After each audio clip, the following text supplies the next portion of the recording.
Fade in. Exterior, street, night. A normal suburban street in the early evening. Fall is in full swing with orange and brown leaf colors adorning the trees. On the street sidewalk stands Billy Kelson, 16, and his stepfather, Jim Kelson, 40. Jim covers Billy's eyes with his hands, eagerly anticipating his son's response to the 16th birthday gift Billy is about to receive. All right, ready? Just get it over with. Jim removes his hands from Billy's eyes. Billy blinks as his eyes adjust to the sunlight. His expression turns to bitter disappointment as he takes in the birthday gift in front of him. A mint-condition 1985 Dodge 600 is parked on the street. It shines with post-car wash cleanliness. For a K-car from the early 90s, it looks perfect. It looks like shit. Oh, come on now, Billy. It's not that bad. The director of the largest car dealership in the city couldn't find something better? Jim looks at his son incredulously.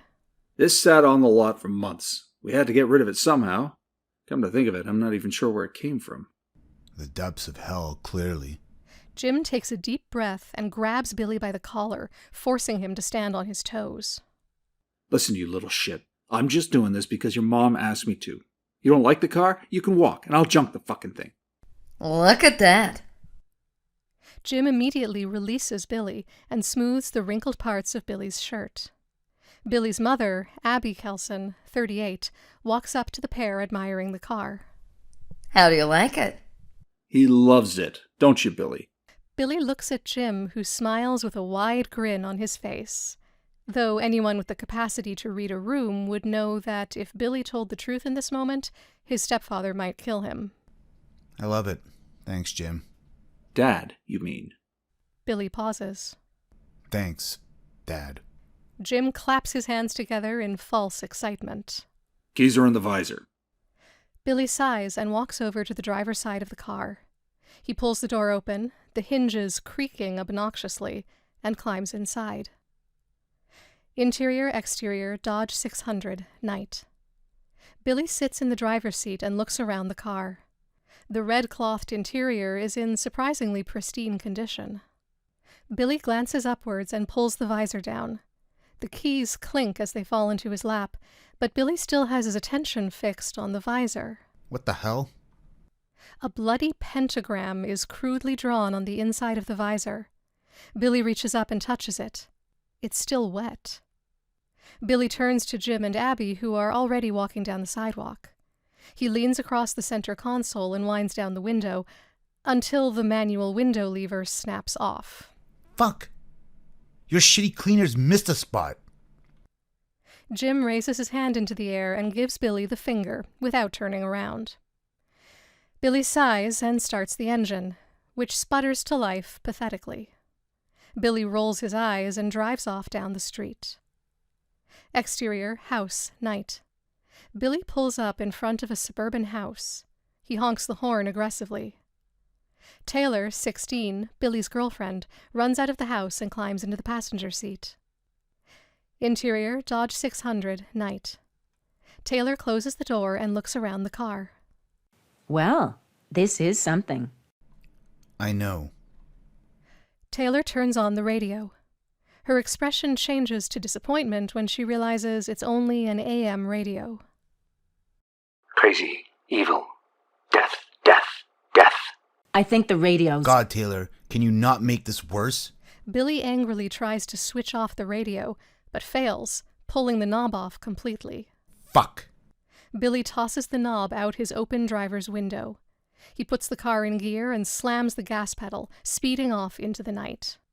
Interior, exterior, Dodge 600, city underpass, night. Billy approaches an underpass. There isn't another vehicle in sight. Die, die, die, die. The turn was back there. Wow, what an astute observation. You are just so smart. Billy starts making a U-turn when the car begins to sputter. As he completes his turn, the engine dies completely. The radio fizzles out, the last transmission warped and distorted. Die! Fucking piece of shit. Billy pulls the hood release and gets out of the car, moving to the front end. When he opens the hood, his expression changes from irritation to one of shock and horror. In the place of a crappy, sputtering V6 engine, a giant, bloody heart beats loudly. Muscle tissue connecting to the heart is stretched and attached to all sides of the engine bay. Thick blue veins run through the tissue, connecting back to the heart. The engine bay looks like a vivisected animal's chest cavity. Taylor straightens up, trying to see what Billy's doing. Billy, what's wrong? She tries to wind the window down, but sees the lever is broken, so she climbs out of the car and stands beside Billy. Oh my God! Billy reaches towards the heart. As his hand nears it, it reacts, beating at a quickened pace. Don't touch it! Shut up. As Billy is only inches away from the heart, the car hood slams down on his arm. Billy screams in pain, revealing a bloody stump where his arm was severed.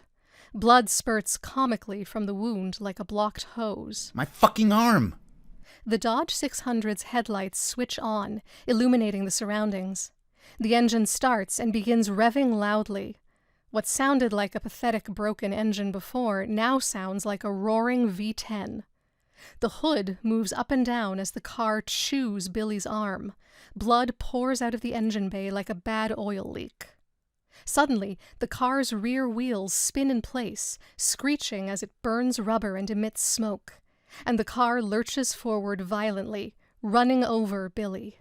The car jostles left and right as it drives over his body. The engine is so loud, but not too loud for us to enjoy Billy's screams of pain. Billy tries to sit up. His nose and face are mangled, and his legs are twisted very much the wrong way. Blood pours from a deep gash in his forehead. He tries to wipe his eyes with his bleeding stump, but that only puts more blood in his eyes. Fuck, fuck, fuck! The noise of the engine revving again. Billy looks up, squinting through all of the blood on his face. The tail lamps of the car turn from bright red to white. The car's wheels screech as they start spinning. It's about to reverse. Get out of the way!